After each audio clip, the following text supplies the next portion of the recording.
आत्ताच पाठीभर मॅगी खाल्ली, आता रानात चाललोय. सकाळी मोठे मामा आलते घरी, ते म्हणाले माळातलं नांगरलंय काहीतरी मोठे दगड निघालीत वाटतं. ते गडी लावून काही निघणार नाहीत दगड बाहेर, एकतर JCB लावायला लागेल नाहीतर कोकल्यान बोलवायला लागेल. तेच म्हणलं जरा बघून यावं. आणि शेतासाठी जे खड्डं काढलं होतं त्याची पण काय हाल हवा आहे बघून यावं म्हणलं, म्हणून चाललोय.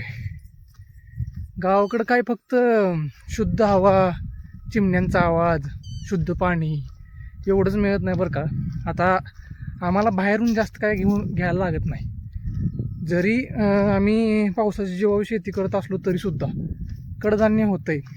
देशी कांदा, देशी लसूण, गहू आहे. आणि तुम्हाला सांगतो तेल पण मिळते आम्हाला.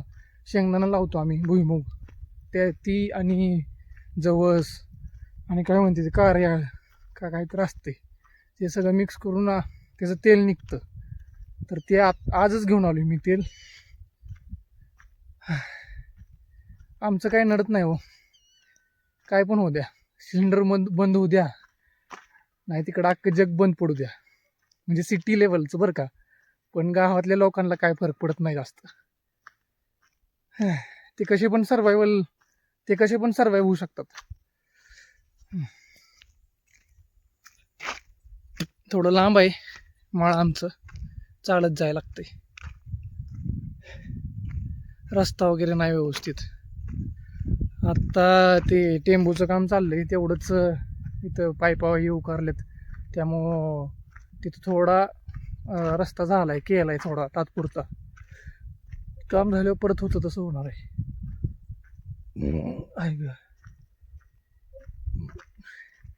ही मॅगी फिगी चटरपटर बंद करायचंय, पण बघू आता कधी बंद होतंय. क्लीन खायला पाहिजे जरा, लय सुटायला लागले. याला कुठं आहे आमचं रान? काय समजणं झाली. उन्हाळ्यात वेगळं, पावसाळ्यात वेगळं, हिवाळ्यात वेगळं. आता सगळ्यांनी नांगरलंय बऱ्यापैकी, त्यामुळे नीट काय समजत नाही. आमचं रान आहे इकडं पाठीमागं, इकडं शेततळ केले आणि मी ह्या साईडने ह्या रानात आलो. मला काही समजलंच नाही, कारण एकतर सगळं सप्प झाले, गवत वगैरे सगळं ती जाळले काय लोकांनी, काय जळले, त्यामुळं एकदम सप्प आहे. लगेच ओळखू येईना जाय. सकाळी मामाने सांगितलं, मी लई मोठी दगडं इमॅजिन केली, पण तेवढे मोठे नाहीत, पण JCB तर लागेलच. हे बघा, एक समोर एक आहे, 2, हा 3, हा समोर एक आहे, हा 4. ही 4 तर मला दिसलेत.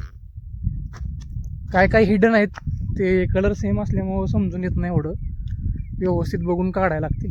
तिकडे एक आहे, मला वाटलं लय मोठं असेल, त्याच्यावर बसून तपस्या करता येईल असं. म्हणजे त्यांनी त्या पद्धतीने सांगितलं थोडं, किंवा मी जास्त इमॅजिन केलं काय माहिती. आता जरा आपण जिथं आपण शेततळ केले तिथं जाऊया. आता ह्या ढेकळातनं चालायचं म्हणजे नांगरलंही वाटतं चांगलं. मला काही एवढं जास्त कळत नाही, पण मोठं तर आहे सगळं, म्हणजे डीप नांगरणी झाली. पण नॅचरल फार्मिंगमध्ये डीप नांगरणी किंवा नांगरणी करत नाहीत. जर तुम्हाला नॅचरल फार्मिंग करायचं असेल तर. घरच्यांना मी सांगितलं, पण ते काय ऐकत नाहीत. जाऊ द्या, जेव्हा आपला काळ येईल तेव्हा आपलं आपण करू बिगर केमिकलचं. ते काय होतं, ह्याचे फायदे बहुतेक कमी असतात, जास्त फायदे नसतात नांगरणीचे. नांगरल्यामुळं एकतर उन्हाला आपली जमीन एक्सपोज होती, एकदम डायरेक्ट सनलाईट आत जातो, उष्णता वाढती, त्यातले जी चांगले जीवाणू असतात ते मरतात. त्यामुळं सॉईलच्या खाली जी इकोसिस्टम चालू असते ते बंद पडतं, आणि तेच सगळ्यात मेन असते. जर ते बंद पडलं किंवा ते कमजोर झालं तर तुमची फार्मिंग व्यवस्थित होणार नाही, तुम्हाला केमिकल वापरायला लागणार. सीड्स पण महत्त्वाचे आहेत. सीडच तुमचं हायब्रिड असलं तर तुम्ही नॅचरल फार्मिंग नाही करू शकत. दम भरायला लागलाय. व्यायाम पण नीट होण्यात आला आहे. व्यायाम चालू पाहिजे, चांगलं रुटीन बसलं पाहिजे, नाहीतर अवघड आहे. आत्ताच 30-40चा फील यायला लागले मला. तसं पण हळूहळू लाईफ स्पॅन कमी होतच चालले, कारण की आपण खूप शुद्ध अन्न खातोय ना. पाऊस पडतोय, गारा पडतेत, पण ती गारा विरघळत नाहीत. मग ते गारा आहेत का काय आहेत, आहे की नाही. आलो, पोचलो.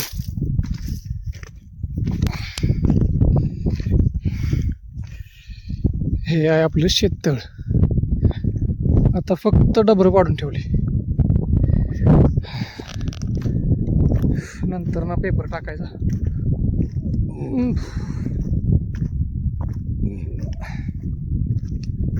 पाणी असतं तर बरं झालं असतं, शेती अजून चांगली झाली असते. ज्यांना कोणाला ह्याचं नाव माहीत असेल ना त्यांनी मला कमेंट करा.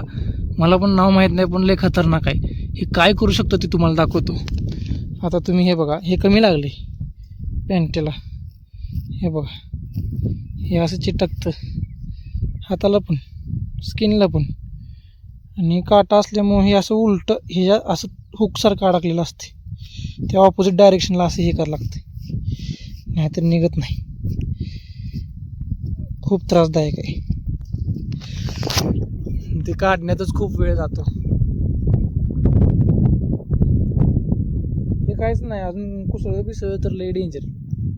ते घुसलं एकदा की परत चांगलं आतपर्यंत घुसून राहतं, कधी कधी निघतच नाही कपड्यांमधून धुतलं तरी सुद्धा. इथं व्ह्यू मस्त आहे बरं का, पण उन्हात फक्त थांबू नाही शकत, लय चटके बसतात. ह्या टाईमला गुरं राखी वगैरे असतात, ते माघार जातात, जे गुरं घेऊन येतात त्यांना चरण्यासाठी वगैरे. पण आता आजकाल कोण येत नसेल उन्हाळ्यात, कारण सगळं वाहून गेले आणि वणवा पेटल्यामुळं पण सगळं जळले. आणि काही जणांच्या हलगर्जीपणामुळं पण ह्या गोष्टी होतात. थोडं काहीतरी पेटवायचं, मग ते आपल्याला कंट्रोल होत नाही, मग ती खूप नुकसान करून जातं. तुम्हाला दाखवतो ना, हे बघा पुढं जे काळं काळं दिसते का, ते अख्खा डोंगूरच्या डोंगूर सगळं जळलंय. पलीकडच्या साईडला पण सोलार दिसते बघा तिकडं.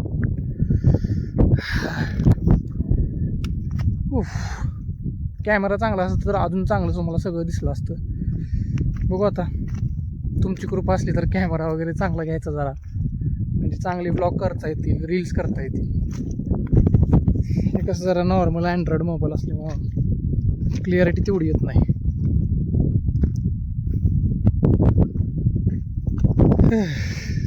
निघतो आता, अंधार पडेल थोड्या वेळात, जायला पाहिजे. हां, आणि कॅमेरा असताना जर रात्र होस तर थांबलो असतो, म्हणजे रात्री कसं दिसतं हे तुम्हाला दाखवलं असतं. एखादा प्राणी पण आपण एन्काउंटर केला असता. एन्काउंटर म्हणजे आपण बघितलं असतं. लांडगे वगैरे खूप असतात तिकडं. मध्येच आमची एक पाठ घेऊन गेला, समजलं पण नाही. मी लांडगा वगैरे नाही बघितला बरं का, कोल्हा बघितलाय, कोल्हा. लांडगा खूप मोठा असेल. तरूस एक बघितलाय. तरूस माहीत आहे का तुम्हाला? जी गावाकडं असतील त्यांना माहीत असेल, आणि जी गावाकडून शहरात गेलेत, काय काय शहरातल्या लोकांना पण माहीत असेल आता, पण काही काही लोकांना अजिबातच माहीत नसते. नवीन नवीन वाटतं ते नाव. आता बघा, मगाशी तुम्हाला मी जे दाखवलं होतं ना, ते बघा सुट्टीच देत नाही, चिटकून बसतो व्यवस्थित पद्धतशीर.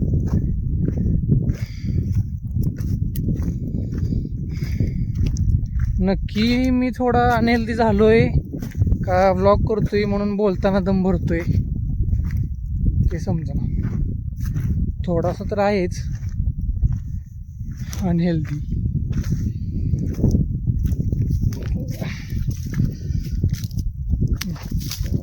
हे डायटिशियन वगैरे जिमवाले लोकांनी किंवा यूट्यूबर इन्फ्लुएन्सर्स जास्तच फिटनेस त्यांनी लय फॅन्सी गोष्टी डोक्यात भरून ठेवल्यात फिटनेसच्या संदर्भात.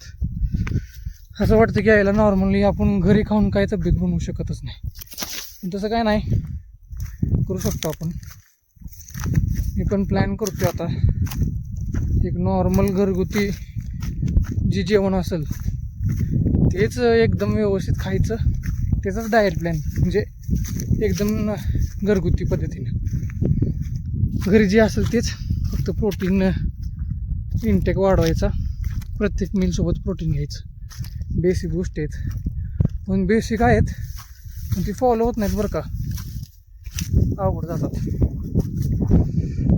रोज ते आता समजा मी ठरवलं व्हेजिटेरियन करायचं आहे, थोडं जास्त करून कधीतरी आपल्याला नॉनव्हेज खायचं. व्हेजिटेरियन करायचं असलं तर ते कडधान्य वगैरे भिजत घालणं रोज रात्री, हे मला कंटाळा येतो, पण केलं पाहिजे. होईल आईला लय दुखतंय राव, मगाशी टोचलेलं काय असते ते हुकसारखं. मी पण शहरातच होतो त्यामुळे मला पण जास्त गोष्टी माहीत नाहीत, थोड्या थोड्या माहीत आहेत, पण माझा कल गावाकडे जास्त आहे.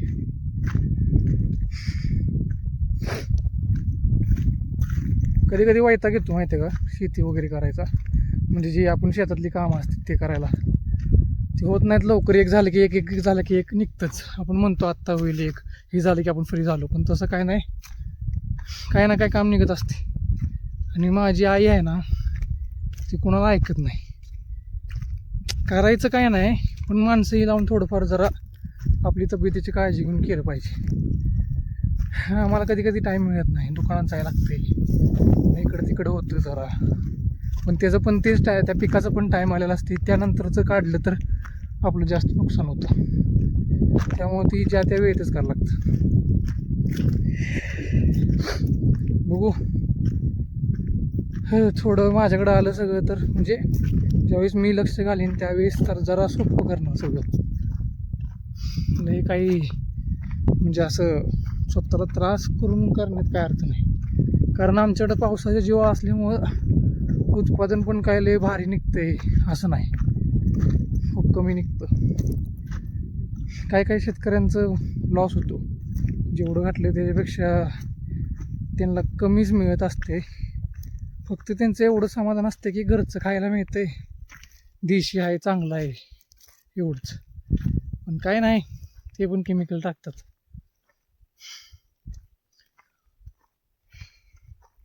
कुठल्या तरी एका गावात आहे ना पूर्णपणे नॅचरल फार्मिंग चालू झालं पाहिजे. आणि मला खूप मनापासून वाटतं की त्यात आमच्या गावाचं पहिलं नाव यावं, आमच्या गावापासून ती सुरुवात व्हावी. पण एवढं सपोर्टिव्ह आता कोण नाही सध्या, कारण आपल्याकडे एवढं काहीही नाही ना, बॅकअप नाही, पैसा नाही. ज्यावेळेस आपल्याकडे पैसा येईल आणि ज्यावेळेस आपण काहीतरी करून दाखवू त्या फील्डमध्ये, नॅचरल फार्मिंगमध्ये, त्यावेळेस मधमाशा कशा येतात तशी सगळी येतील. बघू, प्रयत्न चालू आहेत.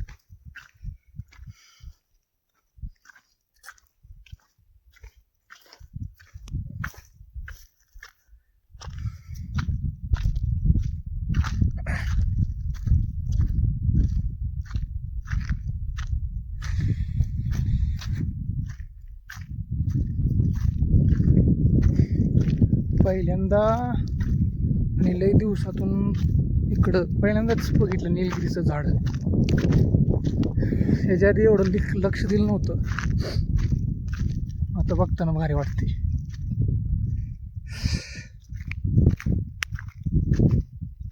अंदाज 25 चालत चालले आत्ता. पण इकडे एक शेततळ आहे दुसरं, मला वाटलं ते कुठंतरी माग गेलं, म्हणजे ते बघूनच तेच एक काय म्हणतात लोकेशन पिन मार्क करतो ना आपण, तसं ते लोकेशन आहे. त्याच्या जवळूनच एक रोड गेला आहे, तिथून जायचं असते. पण ते आता मला दिसलं नव्हतं, अचानकच एका साईडला दिसलं.